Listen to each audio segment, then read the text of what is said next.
राधे राधे भक्तों, श्री हरि विष्णु के पावन चरणों में कोटि कोटि वंदन। आज हम एक अत्यंत पुण्यदायक व्रत योगिनी एकादशी की कथा श्रवण करने जा रहे हैं। यह व्रत न केवल पापों का नाश करता है बल्कि भक्त को मोक्ष की ओर अग्रसर करता है। आइए भक्तिभाव से इस पवित्र कथा का श्रवण करें और जीवन को सफल बनाएं। योगिनी एकादशी का महत्व। हिंदू धर्म ग्रंथों में हर एकादशी का अपना अपना अलग महत्व बताया गया है। इन्हें अलग अलग विशेषताओं के कारण इनके नाम भी भिन्न भिन्न रखे गए हैं। प्रत्येक वर्ष में 24 एकादशियां होती हैं। मल मास की एकादशियों को मिलाकर इनकी संख्या 26 हो जाती है।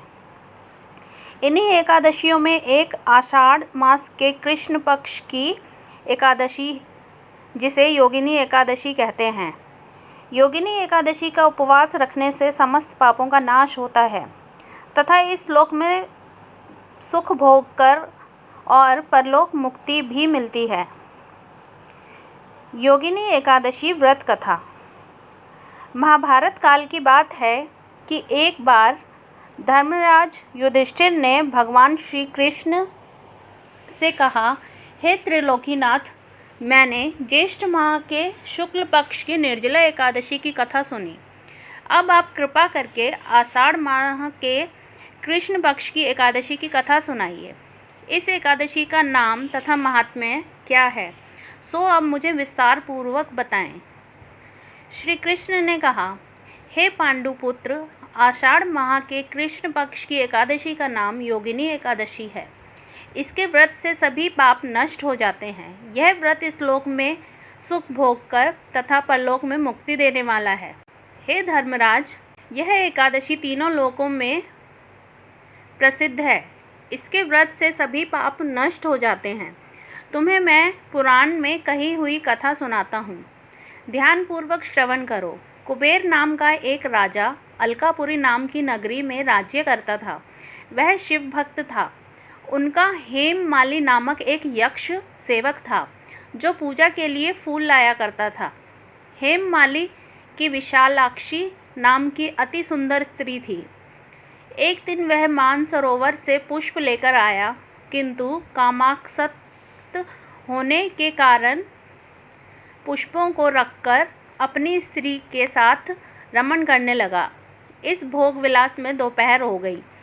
हेममाली की राह देखते देखते जब राजा कुबेर को दोपहर हो गई तो उसने क्रोधपूर्वक अपने सेवकों को आज्ञा दी कि तुम लोग जाकर पता लगाओ कि हेममाली अभी तक पुष्प लेकर क्यों नहीं आया।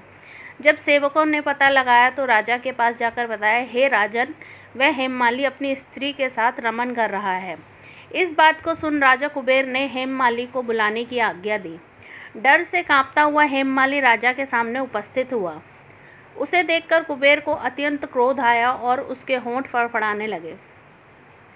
राजा ने कहा, हे अधर्म, तूने मेरे परम पूजनीय देवों के भी देव भगवान शिवजी का अपमान किया है। मैं तुझे श्राप देता हूँ कि तू स्त्री के वियोग में तड़पे और मृत्युलोक में जाकर कोढ़ी का जीवन व्यतीत करे। कुबेर के श्राप से वह तत्क्षण स्वर्ग से पृथ्वी पर आ गिरा और कोढ़ी हो गया। उसकी स्त्री भी उससे बिछड़ गई। मृत्युलोक में आकर उसने अनेक भयंकर कष्ट भोगे, किंतु शिव की कृपा से उसकी बुद्धि मलिन न हुई और उसे पूर्व जन्म की भी सुध रही। अनेक कष्टों को भोगता हुआ तथा अपने पूर्व जन्म के कुकर्मों को याद करता हुआ वह हिमालय पर्वत की तरफ चल पड़ा। चलते चलते वह मार्कंडेय ऋषि के आश्रम में जा पहुंचा। वह ऋषि अत्यंत वृद्ध तपस्वी थे। वह दूसरे ब्रह्मा के समान प्रतीत हो रहे थे और उनका वह आश्रम ब्रह्मा की सभा के समान शोभा दे रहा था। ऋषि को देखकर हेममाली वहां गया और उन्हें प्रणाम करके उनके चरणों में गिर पड़ा। हेममाली को देखकर मार्कंडेय ऋषि ने कहा, तूने कौन से निकृष्ट कर्म किए हैं जिससे तू कोढ़ी हुआ और भयानक कष्ट भोग रहा है। महर्षि की बात सुनकर हेममाली बोला, हे मुनि श्रेष्ठ, मैं राजा कुबेर का अनुचर था। मेरा नाम हेममाली है। मैं प्रतिदिन मानसरोवर से फूल लाकर शिव पूजा के समय कुबेर को दिया करता था। एक दिन पत्नी सहवास के सुख में फंस जाने के कारण मुझे समय का ज्ञान ही नहीं रहा और दोपहर तक पुष्प न पहुंचा। तब उन्होंने मुझे श्राप दिया कि तू अपनी स्त्री का वियोग और मृत्युलोक में जाकर कोढ़ी बनकर दुख भोग। इस कारण मैं कोढ़ी हो गया तथा पृथ्वी पर आकर भयंकर कष्ट भोग रहा हूँ। अतः कृपा करके आप कोई ऐसा उपाय बतलाएं जिससे मेरी मुक्ति हो। मार्कंडेय ऋषि ने कहा, हे हेममाली, तूने मेरे सम्मुख सत्य वचन कहे हैं, इसलिए मैं तेरे उद्धार के लिए एक व्रत बताता हूँ। यदि तू आषाढ़ माह के कृष्ण पक्ष की योगिनी नामक एकादशी का विधान पूर्वक व्रत करेगा तो तेरे सभी पाप नष्ट हो जाएंगे। महर्षि के वचन सुन हेममाली अति प्रसन्न हुआ और उनके वचनों के अनुसार योगिनी एकादशी का विधान पूर्वक व्रत करने लगा। इस व्रत के प्रभाव से अपने पुराने स्वरूप में आ गया और अपनी स्त्री के साथ सुखपूर्वक रहने लगा। भगवान श्री कृष्ण ने कहा, हे राजन, इस योगिनी एकादशी की कथा का फल 88,000 ब्राह्मणों को भोज कराने के बराबर है।